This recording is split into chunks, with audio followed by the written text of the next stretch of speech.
جب باپ مزدوری کر کے لاتا ہے نا شام کو، مزدوری کر کے، میں نے بہت سارے لوگ دیکھے رکشہ چلاتے ہیں تو چہروں پر دھواں پڑا ہوتا ہے رکشہ چلاتے ہیں۔ بہت سارے ایسے لوگ ہیں جو بھینسوں کا کام کرتے ہیں تو بیچاروں کی ایڑیوں کو گوبر لگا ہوتا ہے۔ بہت سارے ایسے مزدور دیکھے جو کسی کارخانے میں کام کرتے ہیں تو گریس سیاہ رنگ کی کپڑوں کو لگی ہوتی ہے، لیکن شام کو جب اسے دیہڑی ملتی ہے نا، جمعرات کو جب اسے ہفتے کے پیسے ملتے ہیں تو وہ پیسے لے کے خوشی خوشی گھر آتا ہے، پھر وہ چوک پہ کھڑا ہوتا ہے اور پھر وہ کھڑا ہو کے وہاں سے کنوں خریدتا ہے، آم خریدتا ہے، آڑو خریدتا ہے، پھل خریدتا ہے، اور جب وہ لا کے گھر میں آتا ہے وہ سامان، اور اس کا چھوٹا بچہ دسترخوان بچھاتا ہے اور دسترخوان پہ وہ دھو کے ہاتھ بیٹھتا ہے، اور بیوی جو انتظار کر رہی تھی وہ 10 دفعہ، یہ میں نے یہ دیہات میں ماحول دیکھا ہے، ایک دفعہ بسم اللہ نہیں پڑھتی، وہ 10 دفعہ بسم اللہ، وہ چھری دھوتی ہے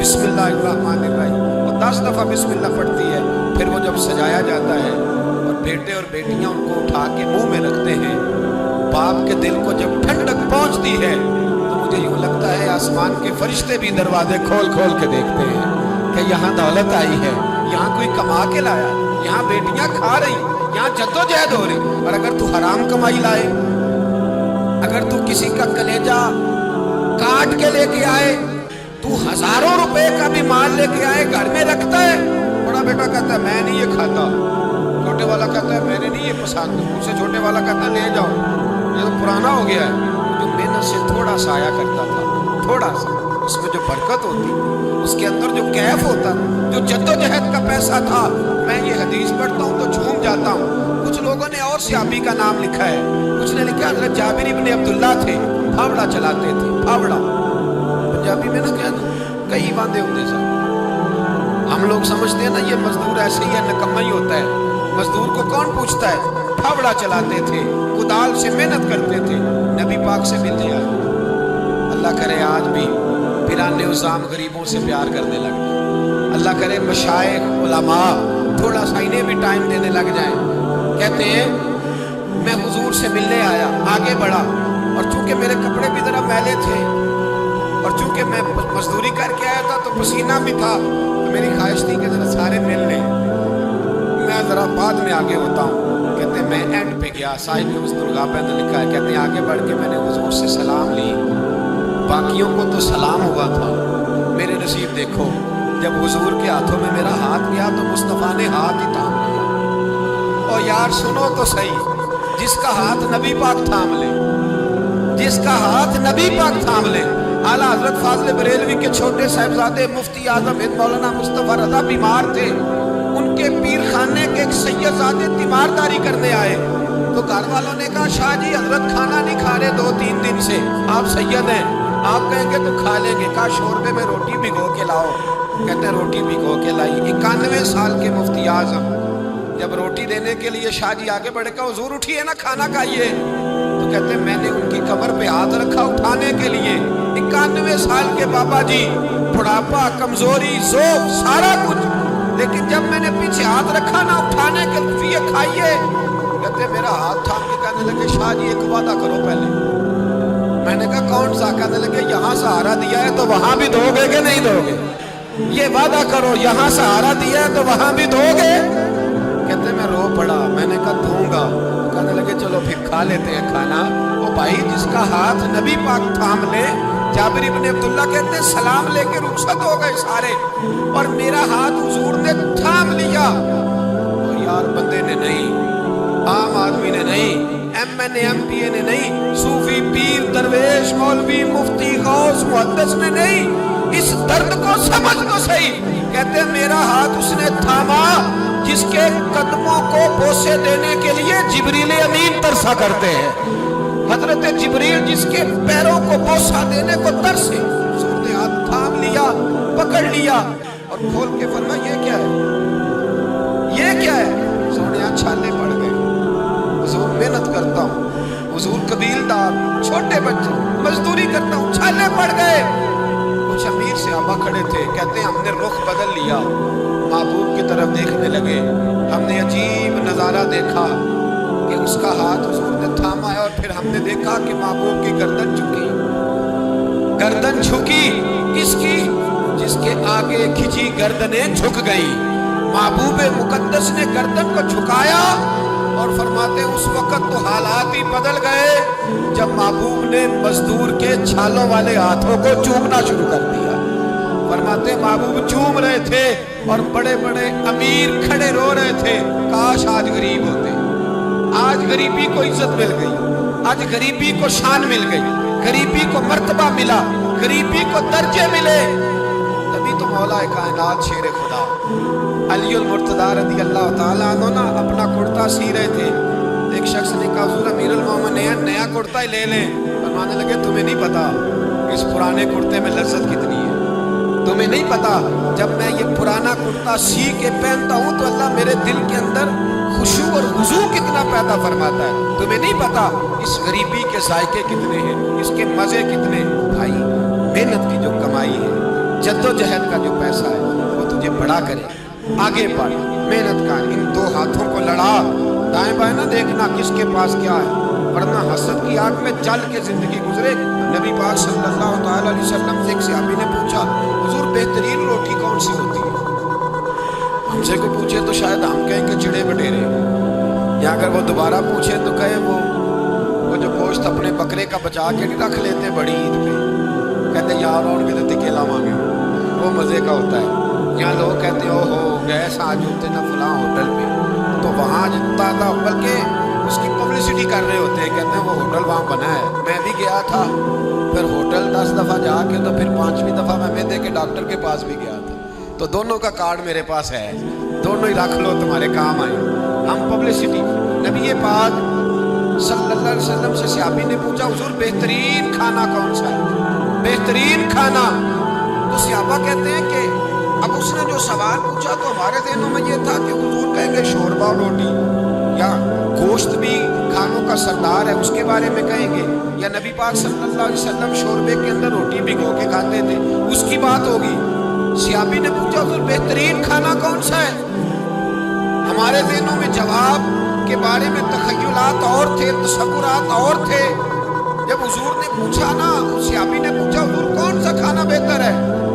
نبی پاک نے فرمایا وہ والا کھانا جو بندہ اپنے ہاتھ سے مزدوری کر کے کھاتا ہے، وہ کھانا سارے کھانوں میں سے بہتر ہے. سب کھانوں میں سے بہتر کھانا جو تو مزدوری کر کے کھاتا ہے، جو تو جد و جہد کے ساتھ کھاتا ہے، جو تو کمائی کر کے کھاتا ہے. اور اگر کوئی تجارت کرے، تاجر ہو، تو محبوب علیہ السلام فرمانے لگے جو سچا تاجر ہو، وہ والا تاجر نہیں جو کہے جھوٹ کے بغیر کام ہی نہیں چلتا، وہ والا نہیں جو کہے جھوٹ بولوں گا تو دکان چلے گی. فرمایا جو سچا تاجر ہوگا اللہ قیامت کے دن اسے شہیدوں، صدیقوں، اور محبوب فرمانے لگے اللہ اسے قیامت میں صدیقوں، شہیدوں اور نبیوں کے ساتھ جگہ عطا فرمائے گا. سچے تاجر، سچے تاجر تجارت کریں سچائی کے ساتھ، دیانت. حضرت معروف کرخی بغداد کی جامع مسجد میں تشریف رکھتے تھے تو بارش نہیں ہوتی تھی. کچھ لوگ دعا کرانے آ گئے، کہا بابا جی بارش نہیں ہوتی دعا کر دیں. تو آپ فرمانے لگے میرے سامنے ایک کریانے والا ہے، کریانے والا لفظ سمجھانے کے لیے بول رہا ہوں. اس زمانے میں جو بھی اس کا نام تھا، کہا یہ جو کریانے والا نا چینی، پتی، گھی، دال، چاول بیچتا ہے، اس سے دعا کراؤ بارش ہو جائے. حضرت صاحب اس سے دعا کرائے، رفیق شفیق سے، یہ تو ہمارا لنگوٹی ہے ہمارے ساتھ رہتی، اس سے دعا کر، میں دعا کراؤ بارش ہو جائے. اب پیر صاحب کا حکم تھا، اللہ کے نیک بندے کا، گئے اس سے کریانے والے سے کہا دعا کراؤ. کہنے لگا یار میں تو پڑھا لکھا بھی نہیں، مجھے تو دعا کے لفظ بھی صحیح نہیں آتے، دعا حضرت معروف کرخی سے کراؤ. کہنے لگے انہوں نے بھیجا ہے، انہوں نے بھیجا ہے. اس کریانے والے نے ہاتھ اٹھایا، کہا اللہ، اے اللہ تیرے بندے نے تیرے بندوں کو میرے پاس بھیج دیا ہے، تو بارش کے لیے ہے، مہربانی کر دعا بارش برسا دے، دعا مقبول فرما. لوگ کہتے ہیں اس نے چہرے پہ ہاتھ بھی نہیں پھیرے بارش ہو گئی. لوگ جو تھے سارے تو چلے گئے، 2-4 سیانے لوگ جو تھے سمجھدار صاحب نظر حضرت معروف کرخی کی خدمت میں کہا بابا جی یہ ہم نے نہیں دیکھا پر فرض نماز نہیں پڑھتے، ہماری طرح کو لمبا چوڑا کام تو کوئی نہیں کرتا، کہیں رات کو تنہائی میں تو نہیں تہجد پڑھنے آتا، کیا ایسا کام کرتا ہے کہ دعا مانگی ہے تو مقبول ہو گئی؟